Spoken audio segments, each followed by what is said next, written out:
కేటీఆర్ గారు అడ్డంగా దొరికిపోయినారు. నేను జైలుకు పోవడానికి సిద్ధంగా ఉన్నానన్న మాట చెప్పిన్నారు. మళ్ళీ కోర్టులు ఆశ్రయించి తప్పుకునే ప్రయత్నం చేస్తూ ఉన్నారు. ఇది ప్రజలకు అర్థమైంది. తప్పు చేసిన వాడికి శిక్ష పడాలన్నదే తెలంగాణ ప్రజలు కోరుకుంటున్న అంశం. దానికోసం మమ్మల్ని అధికారులు తీసుకొచ్చినారు. కేటీఆర్ గారు దోషిగా తెలిసి తప్పకుండా జైలుకు పోవాల్సిందే. సుప్రీంకోర్టు పోయినా ఎక్కడ పోయినా దాంట్లో మాత్రం తప్పిదాలు జరిగినాయి.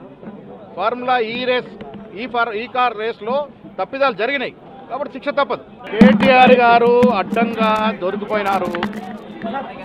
నేను జైలుకు పోవడానికి సిద్ధంగా ఉన్నానన్న మాట చెప్పిన్నారు.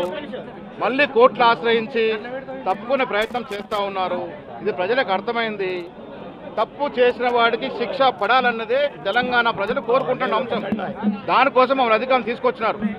కేటీఆర్ గారు దోషిగా తెలిసి తప్పకుండా జైలుకు పోవాల్సిందే. సుప్రీంకోర్టు పోయినా ఎక్కడ పోయినా దాంట్లో మాత్రం తప్పిదాలు జరిగినాయి.